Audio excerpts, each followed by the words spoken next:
We are so happy to have you today to talk about how to transform your skill, your service into an online business. Thanks to everyone who was able to submit some questions beforehand. We've done our best to implement them into the presentation, and we've also added a Q&A section at the end. But if you weren't able to add your questions, don't worry. If you have more questions after, that's fine. We're actually recording this. We're going to be sending it to you, as well as the deck that Sam has prepared. And in addition to that, we've also created a guide to help you digitalize and transform your business, as well as a checklist of services. We're going to send that along with our contact information. And Sam's also going to tell you about a special offer she has. So feel free to pass on the recording to anyone that you think it would be helpful to. We're really here to just help the community, help them transform and go from offline to online. And if you know anyone that has an e-commerce business, we're also doing a specialized webinar next Wednesday on May 6th at 1:30 p.m. To talk more about e-commerce and how to transition that type of business online. So without further ado, I'm very excited to introduce Sam Laliberte, a Fiverr seller, a marketing expert, and the founder and host of Freedom Lifestyle. So Sam, please take us away. Amazing. So I have a presentation for us. I'm going to go ahead and share my screen. Okay, here we go. Hopefully everyone can see and hear me and see my presentation. I'm very excited to share this webinar with you today because this is a topic that I'm super passionate about. And there's two reasons that I wanted to kick this off with. One is that I've really seen how having an online business and working online can completely transform your lifestyle. So I find it very empowering and very exciting to do business online. And then second of all, I know with the shift, because of COVID-19, we can't go through this presentation without referencing it. So many of you are forced into bringing your business online and figuring out ways to transition your products to online and digital products. So I'm very passionate about being able to support people throughout this process as well. So a little bit about my online journey. I want to kick it off with some credibility building. I think it's very important that if you are going to invest your time learning from someone and take what they say as the word and as the truth, it's someone who has achieved something that you're looking to achieve and someone who has done this fairly recently. I think there's a lot of really, really successful entrepreneurs who have achieved a level of success in business, but they did it such a long time ago and maybe they're so far removed from the process. So it's hard for them to be able to reflect on kind of those like nuances or what it actually takes to utilize some of these skills. So in terms of my story, I'm very upfront and open about the fact that it actually started as a love story. So 3 years ago, this was 2017, I was in a long distance relationship and I was also working in software sales for a startup here in Toronto, Canada. That's where I'm conducting this webinar from. And the company I was working for, it was a really cool product, cool culture, it was fun, but they had no work from home policy whatsoever. So it was getting so frustrating and so expensive going back and forth to visit my partner. He was in San Francisco, I was in Toronto. And so my initial motivation was actually just to make that relationship work. So I started off by offering freelance consulting services 100% remotely online. As part of this journey, I launched the Freedom Lifestyle podcast.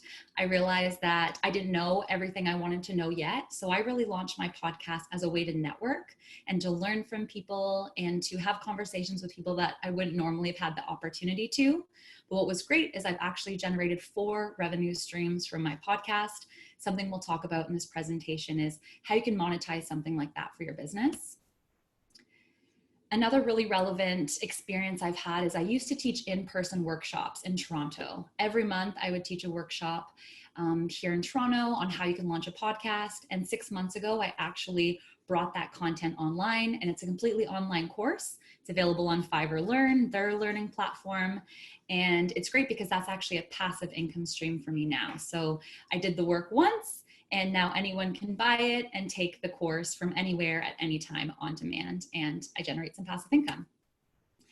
Where I'm at today in 2020, it's become a completely sustainable lifestyle. It started off with just offering consulting services, but I've now launched various digital products, some active, some passive, and I'm totally taking advantage. I'm being able to work from anywhere. And in 2019, I actually traveled for 6 months. So what can you expect from this presentation today? We're going to first level set on what's happening in the global economic climate that we're in because of COVID-19. Every country, I saw it's a very diverse audience today. I'm sure there's small nuances in terms of when you're allowed back in business and what's changing, but in general, non-essential businesses have closed. It's forced a lot of entrepreneurs to pivot. We're going to talk about your customer journey. So what is the process that someone goes through from discovering that you even exist to considering buying from you and then actually purchasing? We're going to go through 6 very specific sales and marketing channels and tactics that you can utilize for selling your knowledge online and marketing it. And then we have some Q&A. So I just want to pause there for a second and kind of set some expectation about my style. I've put a ton of effort into this presentation and it's not entry-level information. So if you're somebody who has been in business, online business for a while, and you're wondering if these concepts are going to be super general, absolutely not. We have a mix of high-level information as well as a ton of pro tips and actual hacks, as you might say, that I've been using over the last several years that I use every day to be successful. So stick with the presentation. I know not every example will apply to you, but stay curious and stay open. I promise you'll learn quite a bit. So the COVID reality, this is the situation that we're in. If you're watching this presentation from the future, it's the last day of April 2020, and most businesses have closed, which means that if you relied on face-to-face clients for your business, for any type of industry you're in, you've been forced to pivot, you've been forced to switch how you do business, and you've maybe even been forced to launch a new product completely. This is actually an opportunity. So while it's very scary and it happened aggressively and quickly and none of us really were prepared, this is an opportunity for 2 reasons. One is you now have a global audience. You are no longer restricted to marketing and selling your services within your zip code or your postal code. You can now sell to anybody. And then 2, you're not starting from scratch. There's people like me who've been doing this for years. I've been doing it for 3 years. There's people who've been doing it for much longer than me even. So there's already this amazing technological foundation that you can utilize. There's softwares supporting entrepreneurs who are online entrepreneurs that are available. So you actually have the opportunity to take advantage of this and not start from scratch. Third is your response. I'll leave it with this. It is time to pivot, not pause. I think when we first heard the news of COVID-19, a lot of us just stopped. You know, you pause a social media account, you close your store, you close your business or your services, and you said, I'm just going to wait this out and see what happens. It's projecting that this is going to be a while. And so it's time to pivot. It's time to accept the situation. It's time to get innovative. So let's talk about how you actually bring your business online. Most of this presentation is going to focus on the sales and marketing aspect, how you can do this without spending a ton of money. That really is my style. I'm a scrappy entrepreneur. I like to do things with less, and I like to figure out how I can do things myself, frankly, which allows me to pass on a lot of these learnings to you. But just to level set, here's the different ways you can actually bring your existing face-to-face way of doing business online. There's 3 I'm going to talk about. Video conferencing. This is what we're doing right now. We're on a free tool for the most part called Zoom. It's amazing. It's definitely my platform of choice. This is really great for one-on-one consults. Maybe you are a naturopath or a nutritionist or a therapist, and you've been conducting your business in person. You know, people would come and meet with you either in your commercial place, or maybe you had a spare office in your apartment or your house and you were meeting with people in person. You can now do that same one-on-one consult online. Maybe you're a fitness instructor and you're doing group presentations or group instructions. You know, you can use these types of tools to, you know, do group sessions such as what we're doing today, or webinar, which is when you might want to have presentations as part of your the information that you're sharing. This is really popular with like real estate agents or accountants who want to get people to know about their services and see them really as an expert. So they conduct a free webinar to teach people some of the basics, and then of course sell them on hiring them and working with them to actually do their core business. Online courses, this is number 2. This is an example of something that I've done recently to create passive income. There's 2 different options you have if you're going to create an online course. So one would be like actually hosting it on your own type of website. So this would be like an experience that's completely yours. You would own the www URL and someone would go there and it would be completely branded and it would just be all about you and your course. You'd be responsible for driving all the traffic to it and marketing it, and you'd pay a monthly fee to the host, so the website where your online course lives, in order for you to sell that course. So that's option 1. Option 2 is leveraging a marketplace. So there's actually a difference. A marketplace is essentially a website that's done a really great job at promoting themselves, something like Udemy or Skillshare, where they have thousands and thousands of people every single week go onto their marketplaces and look for courses to take. So what would be great about that is it could be totally passive. You don't have to market anything at all. You just put your online course on there and then you would do a revenue share. So the host would take a cut of every sale and you would take a cut. So those are kind of your 2 options. I've chosen to do Podia for my online course as well as Fiverr Learn. So I've experienced both. And there's pros and cons, as I've said. Kajabi would be like the most expensive and the highest featured available one, and then Teachable is on the lower end. Online membership, this is your 3rd option. So this is when you would essentially offer gated content for various membership tiers. So someone would pay a monthly subscription fee to access premium content for you. I've seen musicians do this really well who have had to cancel all of their festivals and their in-person shows and need to figure out how they're going to generate revenue, where, you know, they have a Patreon site where for $3 a month, you know, you'll get this. For $20 a month, you'll get our newest song. For $50 a month, you'll get this merch. You know, we'll send you a t-shirt. You'll get a live recording session where we're gonna release, you'll be the first one to hear our first song. So there's different ways you can experiment with that. I've also seen this done really well in the fitness and health space, as well as people who are teaching. So these are 3 different ways you can bring your existing face-to-face business online. And again, in the follow-up email, the services guide that Natasha's going to send out goes into a lot of detail about that. So there's 3 foundational business concepts that we're going to go through before I talk about some tactics. These might be a refresher for you. That's okay. You should constantly be rethinking these and pulse checking as your business grows and as things change and as you get more information from your market. So the first exercise is, who is your ideal customer? And you want to do this because if you know who your ideal customer is, you then decide where you're going to market and where you're going to spend your energy. Especially if you're like a solo online entrepreneur, or maybe you're a small business owner with a couple contractors, you can't afford to be everywhere all of the time. So you want to be more strategic and target where your ideal customer is.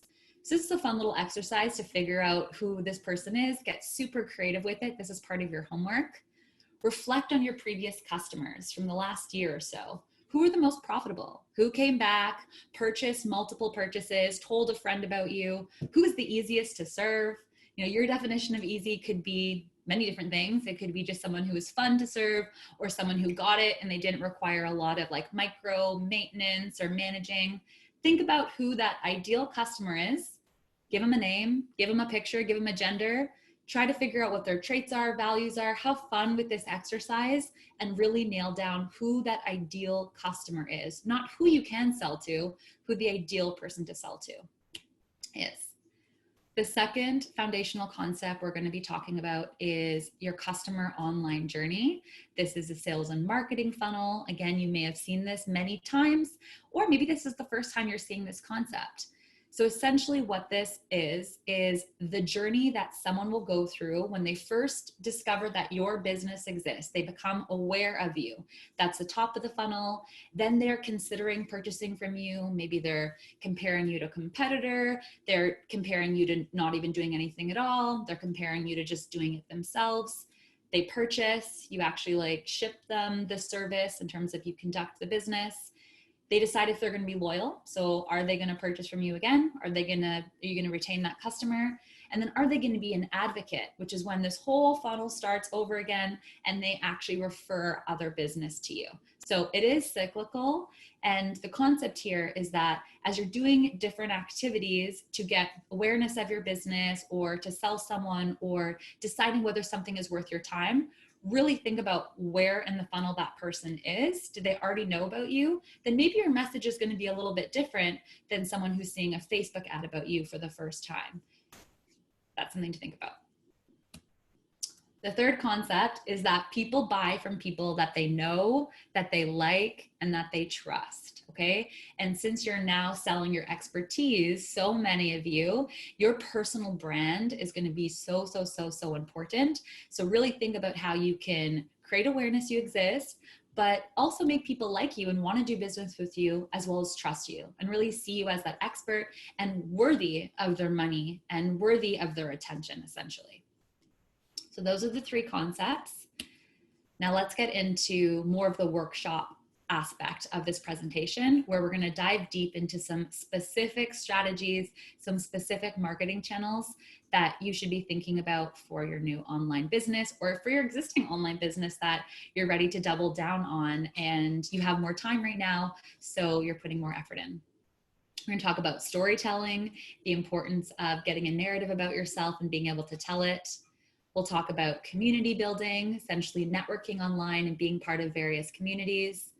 We'll talk about building an email list, why you should build an email list, how you should build an email list, social media, which I think we all know a little bit about social media, but we'll talk about how this specifically relates to your online business. Content marketing, this is involving blogs, podcasts, YouTube videos, putting out like ebooks or even a free webinar like is this.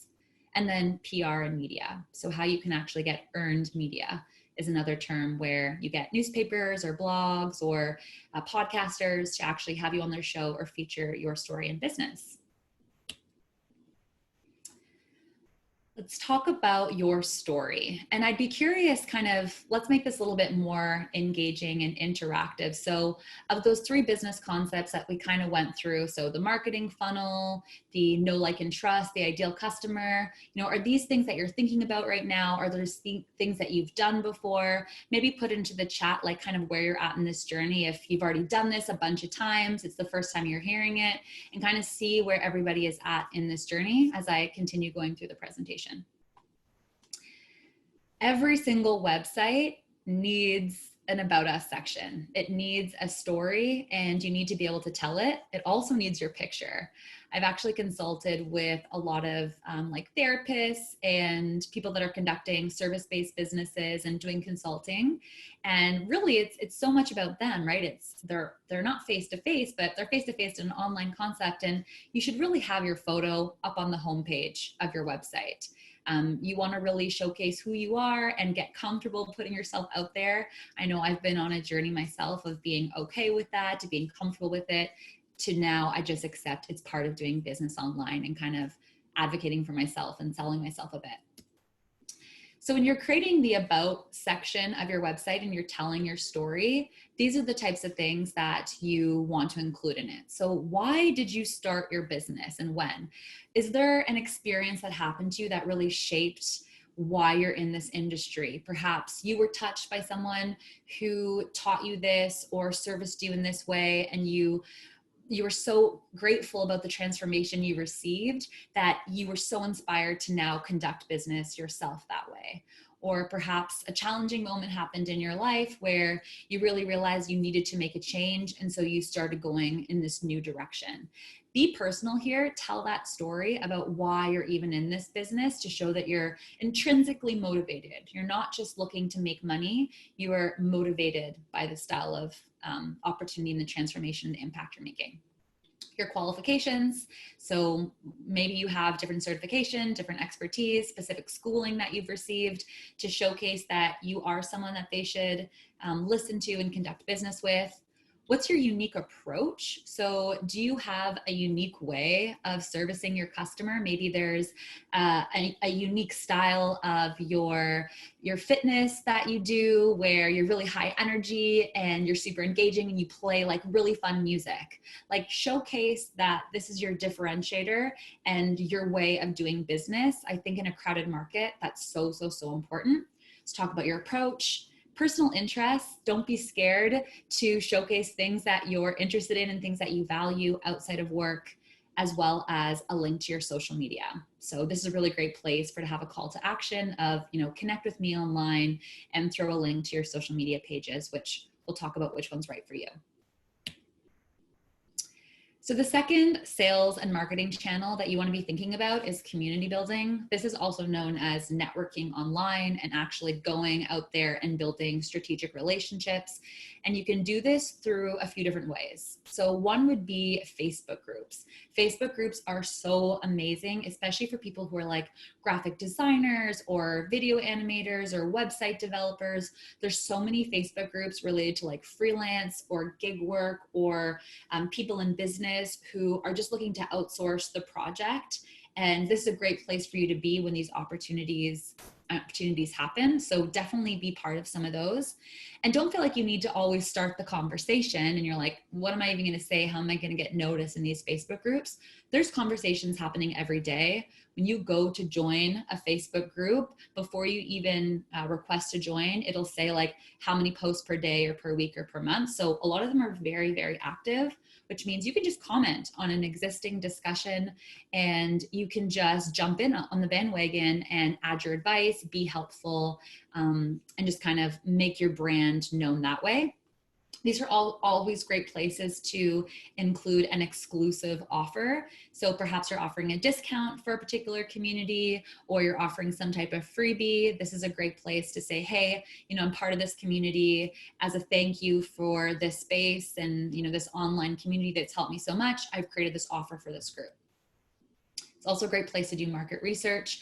I've seen a ton of people saying, hey, I'm thinking of launching this new product or this new service. Can you answer this question for me? Or could you fill out this short survey? I'm conducting some market research. So it's a great way to kind of get that free information that'll help shape some business decisions. The second would be joining a paid membership. These are often referred to as masterminds. This is essentially when it's more targeted networking and premium content. There's paid memberships and there's masterminds. So a paid membership would be when you're paying like a monthly fee to be part of an online community. So many of them are industry related, which could make a lot of sense for you if you're looking to partner with complementary people. For example, maybe you're in an industry where someone offers a service that does not compete with you, but they have a clientele that you'd want to, and that'd be a good fit for your business. Networking and paid memberships are a great way for you to make those collaborations that are mutually beneficial. So it's a lot more targeted networking, as well as people who typically pay for them. They might be a bit more serious about conducting business and open to maximizing the return that they're getting for this membership. So the third option is a mastermind, which is what I was meaning by that. And this is more like an accountability group. So this is where it's a group of people that are coming together strictly to support each other, to hold each other accountable in this online business. Maybe in this chat right now, you can comment like, hey, I'm looking for an accountability buddy, or I'm looking to join a mastermind, or I have a mastermind if you are someone who does X. I think right now we have like over 200 people, no pressure, on this webinar right now at this given time. Use this chat and use these connections. We're all going through this digital transformation together and really bringing our businesses online. So maybe you can find someone today who you can support each other through this journey. Share resources, share referrals. There's a lot of business to go around. It's about making those strategic partnerships. So that's how you would utilize community building and doing some online networking. The third is email lists and the value of collecting an email address. So we're going to talk about why you want to be collecting email addresses, and then we're going to talk about how you actually do it and some hacks that I found to be super, super effective. So why do you want to collect someone's email address. And why is this so important? Well, emails are actually considered the king of marketing because they actually have the highest sales conversion rate and ROI related when compared to other digital channels. So compared to like a social media post or a blog post, having someone's email and giving them a targeted email has really high open rates and click-through rates. It's something you own. So unlike social media, which Facebook a couple years ago, everyone was really impacted by Facebook's change. At first, they said everyone create free Facebook pages, get everyone to go like your free Facebook page, and when you do posts, all of the people who like your page will now see it. Well, several years ago, Facebook decided to switch to a pay-to-play model where in order for those people who opted in to seeing your posts, you now need to pay for that. You now need to boost your posts to your own likes. So these types of experiences have really showcased why it's so important to own email addresses and own your contacts. It's something that you own. It is not impacted by the algorithm. So you don't have to worry depending on the time I post this or the day of the week, or who else is posting that day, will it even be seen? Do I have to get a bunch of comments on it for it to boost? It's not impacted by the algorithms. That's why you want to build an email list. How you build an email list. Every online entrepreneur and every online business owner needs a freebie. They need a free opt-in, which essentially is a very common experience. You probably even did it today. You probably gave Fiverr your email with the understanding that you would get to attend this free webinar. And Fiverr now has your email, right? And they're going to promote various other events to you, or maybe their services. And that's the deal and the agreement that you made. This is happening all the time online. This can be in the form of, hey, here's my free ebook, or here's my free blog post about 10 tips about this. Or if you get this, you'll get 10% off your first consulting session with me if you sign up for my email newsletter. So think about what kind of free opt-ins that you can have on your website, that you can either push paid ads to in exchange for collecting someone's email address. This again goes back to content marketing. Why am I going to put out free content? Well, you want to collect those emails so you can send them more targeted sales offers.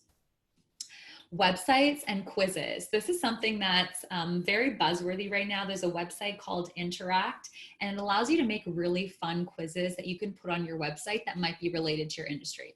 So let's say you're a real estate agent and you want to create a quiz about what type of first-time home buyer are you? I'm kind of making this up as I go right now. And you have various questions for them to answer, like a yard is important to me, 1 to 5, or it's very important to me that I have a place that I can grow into over the next 5 years. Like you do like a fun little quiz that someone can fill out in exchange for your email address.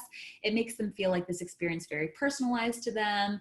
It's a very fun and interactive experience. And you can use this website called Interact to create a fun little quiz on your website in exchange for someone to give you their email address. I have 2 pro tips. I've seen a lot of people use Zoom over the last couple of months, a lot of fitness instructors, for example, who are using Zoom to offer free classes. I think that's amazing. Thank you so much. I've definitely been taking advantage. What I'm seeing done well, though, is ones where you have to opt in ahead of time. So before you actually get to click on the Zoom and see the free class, you can turn on a feature, it's not the default on Zoom, where they have to provide their name and their email address. And you might be thinking, well, I'm already offering it to my email list. Why do I need to collect their email address again? Well, a very common behavior, especially when it's free content like this webinar or a fitness class, is to send the link to a friend of yours who would be a good fit for. So for example, I did a fitness class a couple days ago. I sent it to one of my best friends, and she now didn't give her email address to that person because there was no opt-in. So the same way you might have sent this webinar to other people who, hey, I know you're starting an online business too, or you're shifting online, having that pre-registration is really helpful, and it takes 2 seconds to do, and people are totally comfortable with it. They're getting something free.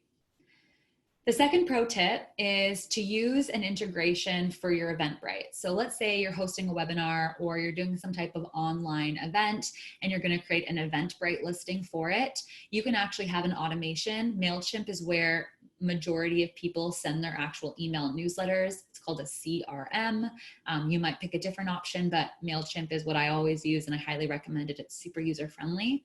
You can have the integration set up. Someone signs up for your webinar or gets an online ticket, whether it's paid or free, they automatically get added to your email list. So that's something that you can do all the time. I'm hosting a free event tonight, speed networking for podcasters. It's free, but I'm collecting all of their email addresses, which is going to allow me to have a really amazing list of targeted people who have podcasts that I can then promote, you know, my podcasting course to, or the level 2 of that I might be releasing soon. So that's email lists and how and why you need to be building them. We're now going to talk about social media. This is definitely going to be more of like a little bit of a workshop here. I have a matrix, so sit tight. I have lots of different examples. Definitely take some notes about some content you can be creating. But I'm going to start with this stat. Only 20% of your social media content should actually be sales related. And this number scares people because they're like, well, if I'm not going to be just selling my stuff and talking about my business, what the heck am I going to be talking about?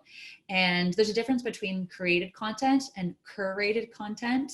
Curated content is simply when you reshare something that's helpful or related to your industry or in some form. Created content is when you actually come up with something brand new. But it's totally okay for you to share someone else's work and comment on it, but only 20% should be sales related, okay? So my pro tip for social media is every single Sunday, I use a tool called Planoly. I've also used Hootsuite in the past where I schedule my social media posts. So do not think like, okay, I know I'm going to be on these platforms. I know I want to be active, but that's super destructive. You know, I'm in the middle of like client sessions. I'm actually conducting my business. I don't have time to be tweeting or posting on Instagram all the time. Schedule them. There's free schedulers and they will save you a lot of time and it'll allow you to do something once and kind of have that passive outcome, which as you get more into the online space, people are all about how do you get paid when you sleep and how do you create passive income and have that residual income. So here's the matrix I've designed for you, going back to that concept of people buy from people they know, people they like, and people they trust. And then on the left, we have the 4 main platforms that people are primarily on when conducting online business. I know there's TikTok and there's all these other cool platforms and you know you should be thinking about them too and watching them, but here's kind of like the core 4 and here's some ideas of content you can be creating for each platform to showcase that you're likable, trustable, and to build awareness that you even exist. And again, these aren't sales related things. So that 20% should be the easiest part, which is your offer and promoting it on these channels. So let's talk about Instagram first. Instagram is much more of a visual platform. You know, it's video, it's photo, there are some captions, but this is really great for, I've seen a lot of like fitness instructors go online and offering free classes. Maybe you're someone who is teaching different concepts and you're showcasing your authority. Just know that this platform is much more visual, a lot of like videos in the Instagram stories, less so than the other platforms, which might be about longer form content. So Instagram, how can you get people to know about you? How can you increase your visibility on Instagram? Well, this is going to be really great for maybe some of the conversations that you're making right now. I can see the chat going off. I can't actually see what you're saying, but I can see some messages coming through. So maybe you've collaborated with someone today, or you're in a mastermind group, or you've met someone in a Facebook group who offers a complimentary service to you, which again is something that doesn't compete with what you're offering, but their clientele would be someone that you would want to be able to sell to and you'd be a great fit for. So you can do the same thing on Instagram. You can come up with some type of campaign where you cross promote with each other, where you talk about each other's services or businesses. You say, hey, this is someone that's amazing. You should definitely go follow them. Maybe you even, take it to the next level and collaborate on some type of giveaway where they have to follow both of you. Figure out ways for you to collaborate with complementary people to grow your account and grow your visibility. Instagram's great for that because it's so engaging and visual and you can do great photos and run contests. To increase your visibility on Twitter, this is a platform that's really about starting conversations. It's about sharing information. It's shorter form content. It's short and sweet. But something really great about Twitter is the hashtags. So I see this really great for people who are in like B2B sales, who are used to going to conferences, or used to conducting business in person. I saw a few of you identified that in the pre-form of that's, how you're hurting the most. Well, what's really great is a lot of events. I used to be in sales too. And what I would do is we'd go to a conference, I'd find out the hashtag for the conference, and I'd be in the conference, half listening, half following the hashtag and liking people and following people and hopping in on conversations. So you can use hashtags if there's specific industry events or things happening, or perhaps there's something in the news that happened related to your industry that's very provocative or interesting, or it's getting a lot of buzz. You can hop on that hashtag and create some tweets and add that hashtag and be part of that conversation to help people see you. LinkedIn, a great way for people to find out about you and to see you is through an article feature. If you're already writing blogs on your website, it can be as easy as copy and paste every time and create a LinkedIn article about that. And you can say at the top, this article was first seen here, and you can link back to your website. But the point of having a LinkedIn article is you can comment and tag different people in the article. Let's say you're referencing people in the industry that you'd love for them to share with their audience, or you've shared a quote with them. It's a really great way for you to tag people, and it'll then show up on their feed. And the algorithm works really well when it comes to the articles. So maybe a LinkedIn articles for you. This platform is really great for people who are, again, doing B2B business, but people who are targeting professionals. So maybe you're an accountant or a certain type of coach where your clientele is predominantly a professional. Go back to that online customer profile. Where are they? What do they do? Their number one social media platform might be LinkedIn. They might already be using that platform every day. Maybe they don't have time for Instagram. It's not a priority based on their profession. And so LinkedIn would be really good for you if you're targeting professionals or you're doing B2B type of online business work. Third would be Facebook. Facebook's kind of available for everybody. I kind of alluded to the Facebook pages not being a great source anymore if you don't want to have any kind of paid strategy. But Facebook groups are amazing, which we also talked about prior. So again, joining these industry Facebook groups or joining industry groups where your ideal customer might hang out.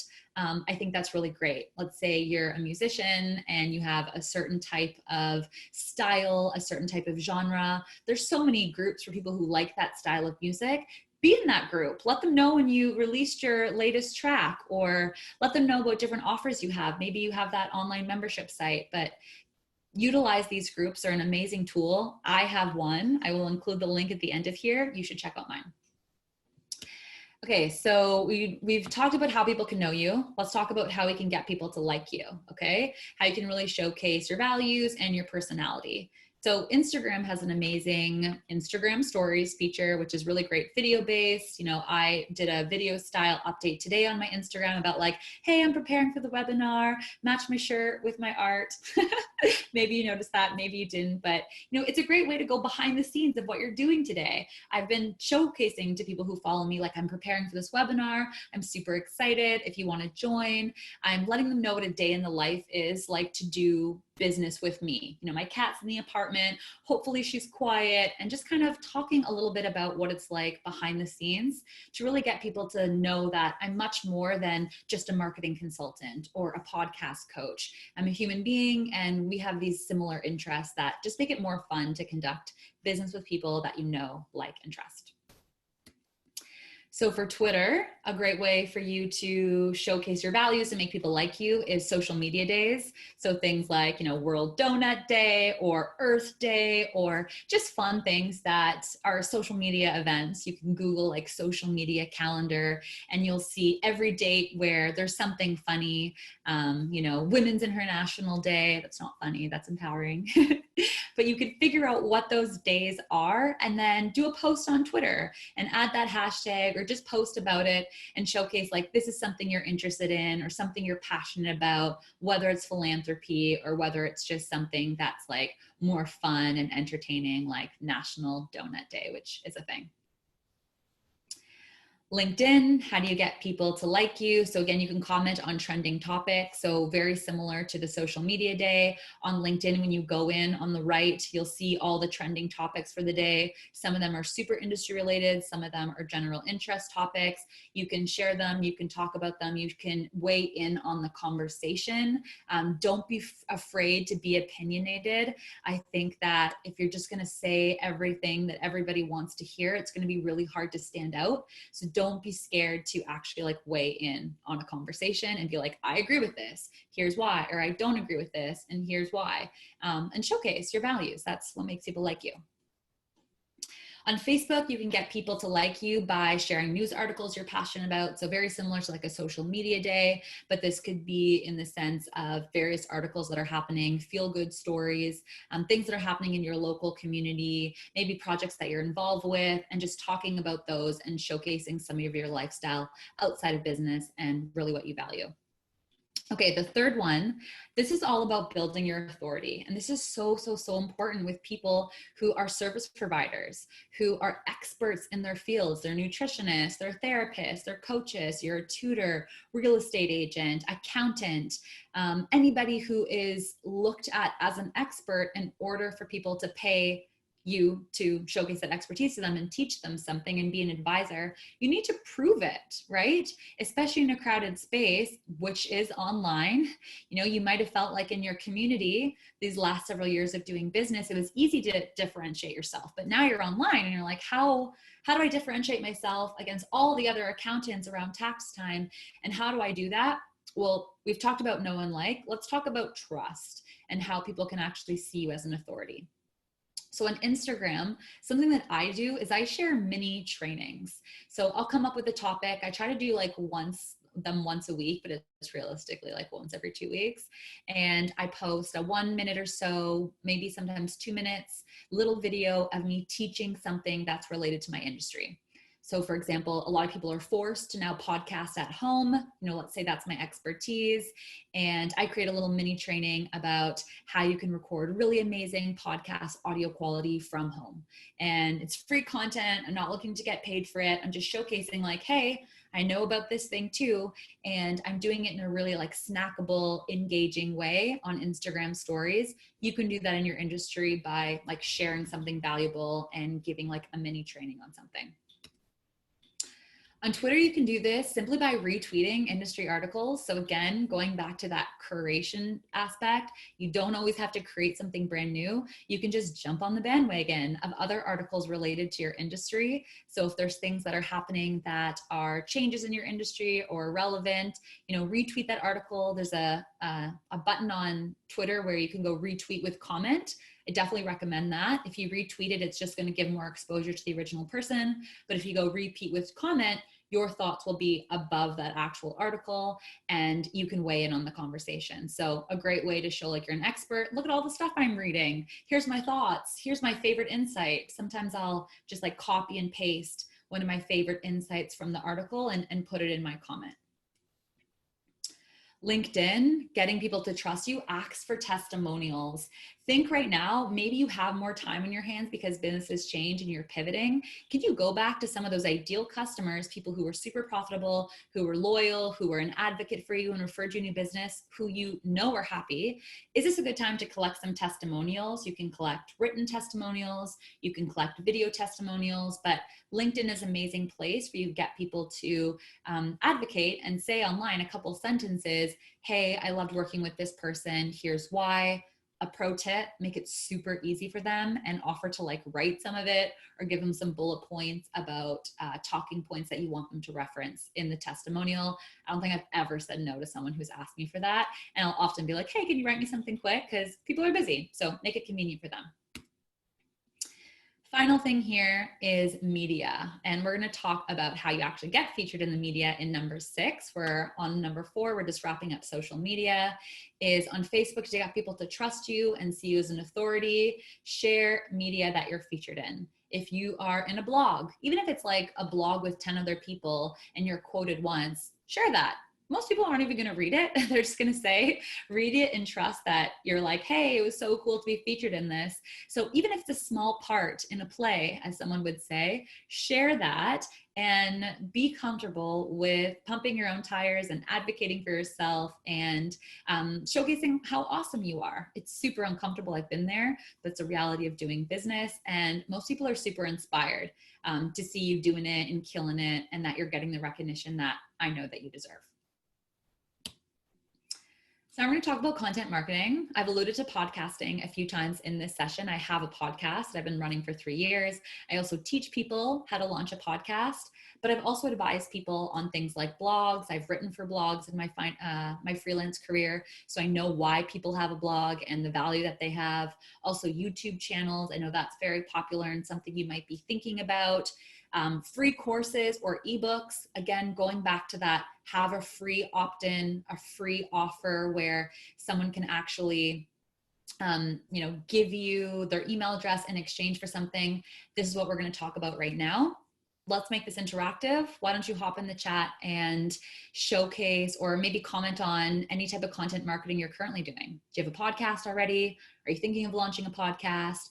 Are you thinking of creating an ebook or some type of opt-in? I'm going to take a second and have a sip of water and give you guys a second to share what you're working on.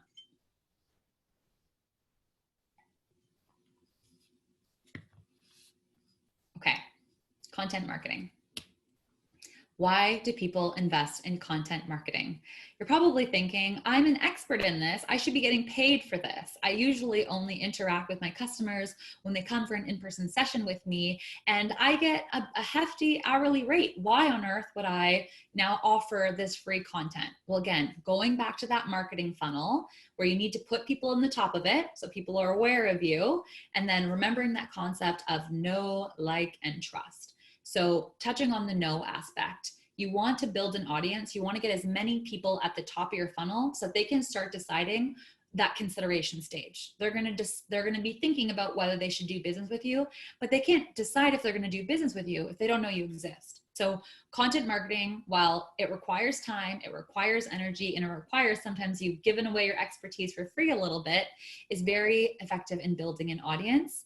It's also effective in nurturing an existing audience. So let's say you had someone who purchased from you a couple years ago, never came back. Well, maybe they kind of forgot you existed. By having a regular podcast or a blog or something where you're regularly putting yourself out there, they're going to keep you top of mind and they're going to remember you exist, either to be an advocate for you or to become a repeat customer. So building an audience and nurturing an audience. You want to build an audience because you need to grow brand awareness. You need to let people know that you exist. You are now selling globally. You're now selling to everybody. Building an audience is really great for networking. So this relates to specifically having like a podcast or a YouTube channel or any type of blog where you might be interviewing someone. This gives you an opportunity to reach out to people that you would have no business reaching out to. It gives you an opportunity to say, hey, you're so awesome in the industry. Can I showcase your work or can I tell your story? Most people are going to be pretty humbled by that and say yes. And what's great is they're going to share, hopefully, not always, but most of the time, share that podcast or that blog where they were featured in, or that YouTube interview or that Facebook Live interview you did with them. And now you're going to be able to market that you exist to all of their network. So you want to network so that you can access their audience, so that you can build relationships. You can have someone on your podcast and that could be a relationship you have for the rest of your life. And you want to network in that way. But it's also a great way for you to network in the sense of positioning yourself as an authority. So one of the unexpected revenue streams for me with having a podcast was actually paid speaking gigs, which might be something that you might be thinking of. And right now it might be paid online speaking gigs, but it's a great way for you to create a revenue channel if you are an expert in a topic. And the best way for you to showcase your expertise is to just start talking about it. Don't wait until someone gives you the opportunity to tell your story and showcase how amazing you are at creating content. Just start creating it yourself. And by positioning yourself as an authority, you're going to open yourself up for all different opportunities. We're going to talk about media in a second, but specifically opportunities like potentially paid speaking gigs, consulting opportunities for your business, and getting people to really trust you. So it's also important for nurturing an audience. So you want to do content marketing so that you can connect with your audience more intimately. Something like a podcast or a YouTube video is such a humanizing thing where you're able to ad lib a lot more than something like a blog post, let's say, or even something like an ebook. Even right now, like I'm adding in a lot more words and a lot more not pieces of information that are just kind of coming into my head that's showcasing who I am that I wouldn't have been able to translate in just a written piece of content, right? And so these types of content, it's a great way for you to connect with your audience and your existing customers more intimately, for you to humanize yourself, move them through that funnel so that you can build that loyalty and build that advocacy so that they keep you top of mind, they know, they like, and they trust you. Last concept is PR and media. So why you want to get PR and media, so the benefits, and then I'm going to give you some pro tips on how to pitch. I've gotten myself a lot of amazing media, as well as I've been a freelance publicist for brands in the past where that was literally my job, to pitch like dozens of publications a day to get them featured. So in terms of the benefits, again, it builds that know, like, and trust. It's top of the funnel. It's awareness that you even exist. It helps build your SEO. So that's a whole other webinar, but in a very simple term, the way that you become more visible on Google. So when someone Googles something related to your industry, maybe they're looking for a nutritionist, maybe they're looking for a real estate agent, maybe they're looking for some type of coach, and they Google something related to your field. In order for you to actually come on that first page, one of the main tools that Google uses is how many backlinks are pointing to your website. So how many other websites have included a link to your website on their website. So by getting PR and by getting media and getting featured in these different blogs, it might seem like, hey, no sale came from it. I had this long interview and nothing even came from it. No one used the discount code I offered them. You just earned yourself a backlink, and backlinks are super, super important. Even when I get asked to do free speaking gigs now, because I don't always get paid to do stuff, I'll ask for a backlink to my website. I'll say, no problem, but when you do the speaker profile, can you include a link back to my website? So PR is a great way for you to build that SEO. And it has a snowball effect. So if you do like 6 months of dedicated, I'm going to get backlinks, I'm going to get some media and PR and position myself as an expert in this topic, you start to have a snowball effect where people come to you. These media reporters and people who are in these industries, they're super, super busy, and they don't have time to do like a proper research and audit of who all the players are in this industry. So let's say it's an article about, different supplements that you can incorporate into your diet for summer, and you're a nutritionist or a naturopath or someone who's in the health space, and you get quoted with your recommendation. Well, the next time someone's looking to find different naturopaths or nutritionists to include in their article, they're either going to reuse that exact quote and not even reach out to you, or they're going to message you and say like, hey, I saw you're an expert in this. Can we have you in the article? That happens to me all the time, especially if you're super niche. It's an amazing snowball effect. So how you pitch, I think one of the biggest secrets in PR world, and I really hope all 200 of you or so that are still here, most of you don't know about this, because if you don't, this is going to blow your mind. Haro is a website I've been using for the last several years. It's called helpareporterout.com. It is free. How it works is 3 times a day, morning, afternoon, and evening, I get an email with all different journalists and media people who are looking for sources for stories, okay? It'll be like, I'm looking to talk to a coach who can talk about how COVID is impacting, or a therapist, how COVID is impacting how couples are stuck at home together all the time. And you can see that, and if you're a relationship therapist or a psychologist of some kind, you can be like, amazing, and you can say, hey, I know a lot about this, I'd love to be featured in your story. So that's just one example. I've seen so many different things like that, just by nature of like the news cycle and what people are talking about. It's like CBD and COVID. You can, if you have an expertise in that, I know there's some people here that are in the cannabis industry, get on Haro and start saying, hey, I can be a source for that story. It really can be that easy. You're not going to get accepted for all pitches, but I surprisingly get accepted to many. And you can start being really efficient where you have your answers saved in a notepad and you just kind of paste them every time. So Haro is a great tool, as well as existing blogs. So what I like to do is when I'm doing publicity work for a client, let's say, so I had a company, they were in the oral hygiene space and they had a product and they wanted to get that featured in a ton of different gift guides. Well, a process that I did is I found different gift guides from a previous year and I found the author and I just pitched them and I said, hey, this is an amazing article you wrote. One, if you're ever looking to update this existing blog, I'd love for you to add my business. Or two, if you're creating another one, maybe Mother's Day is coming up and you have a cool offer, or maybe, you're in the health and wellness space and it's 2020 resolutions coming, get ahead of that news cycle, pitch those bloggers and say, I'd love to raise my hand and be included as a source for your story. That works surprisingly well. These people are busy. It's a great way for you to get those backlinks, build some awareness of your business, and then showcase that you're an expert. Look at all this media that I'm featured in. The third I'm linking here too, and you're going to get this deck pretty quickly after this presentation, which is just wrapping up now, is you can join directories that are looking for guests. This one is specifically a website where you can be on different podcasts, which is really great because you can just wear whatever. I had to get ready for this webinar today, but when I do my podcast, it's pretty low maintenance for me. And these are people who are looking to have different industry experts on their shows. So you can create a free profile and see who wants to interview on their podcast.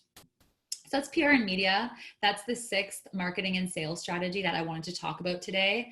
I want to continue the conversation with you. So I have a couple offers. One is I have a Facebook group, Freedom Lifestyle, What's Your Free? You can join the community. I've talked a lot about Facebook groups today. Mine has no rules. Some Facebook groups have different rules where you can only post on certain days or you can't post about certain types of businesses. Mine is for online entrepreneurs and freedom seekers. So join it, share your offer, collaborate with people. I'm so for that. Right after this, I'm going to go on Instagram and I'm going to go on my Facebook group and start accepting people or replying my DMs to anybody who has a follow-up question. I do follow back, so please check me out on Instagram. Or if you want to brainstorm some next steps with you, I am a seller on Fiverr, and that's my link to actually book a 20-minute call with me where we can dive deeper and have a really customized session on any of these topics and figure out what means for you and something you can do. Again, there's like 200 people on this conversation today, so many more people registered. So it's a lot of diverse online businesses. I can only customize it so much, but I would love to chat with you one-on-one. Hey, Natasha's back. Hey, Sam. Well, thank you so much. That was amazing. I got to tell you, I've been in marketing for about 10 years now, and I have learned so much through the past hour. So I'm super excited you were able to share all this knowledge with our community. And you know what? I've been following all of the chats and all of the questions. And so I can tell how engaged everyone is. Like we mentioned, we're recording this, so we're going to send it. We're probably going to send it to you towards the beginning of next week, including the deck and the guides and the store and the recording. So don't worry if you don't get it right away. What we did do is prepare a few questions for Sam to answer. So we're going to dive right into that because I know we're already out of time. So we're going to go right ahead and then we'll wrap things up. So first question for you, Sam, is how can I make meaningful connections with potential customers online? So I think this really goes to the point in the conversation about community building and networking online. So utilizing things like Facebook groups, paid memberships, or masterminds, which are at their foundation set up for making meaningful connections online, which is so amazing. You don't even have to build this stuff yourself. Going back to the opportunity of going online is there's that technological foundation. There's also that community foundation of people that are already doing this, where you can now jump in, you can build these meaningful conversations. I would say be helpful, be generous with your advice and what you share and what you can know, and be personal. Don't be afraid to showcase your personality and talk about things that aren't just business. This is how people are doing business today. It's through people they know, people they like, and people they trust. I love that. Thank you, Sam.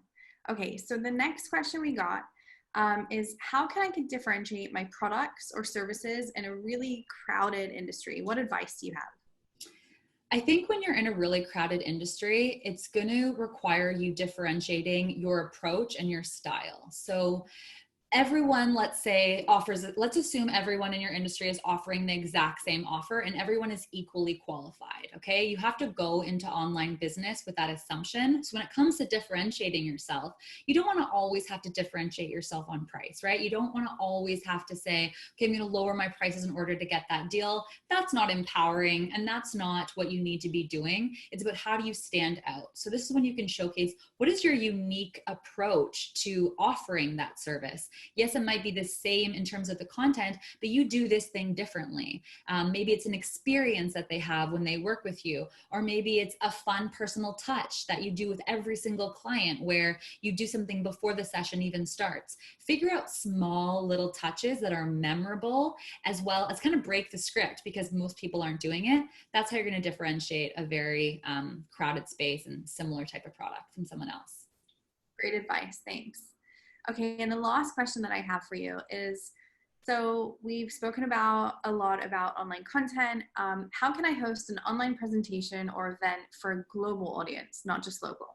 All right, well, this is kind of what we're doing today. So I think you have a lot of advice on this topic too, but from like a technological standpoint, Zoom is my go-to in terms of having slides as well as having your video. You know, we had this chat in here, so there was some Q&A, you were able to connect with each other, you were able to send some questions to me. So I really, really like Zoom from a technological standpoint.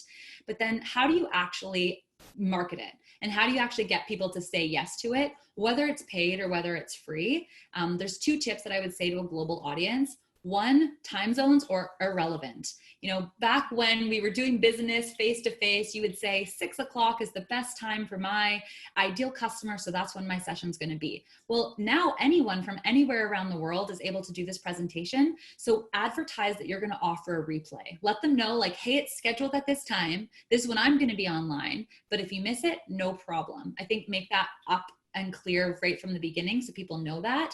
And then I would say the second, mostly like a pro tip for marketing an event, is don't just put your event on your actual website. So also put your event on Eventbrite, also put your event on Facebook events.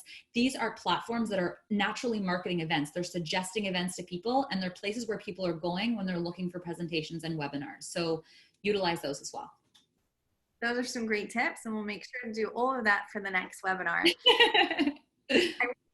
Enough. Like, I know I can just see from the comments how helpful all of the information you've provided has been, and will continue to be. And just like Sam mentioned, she's going to be on Instagram. You can go to her Facebook group.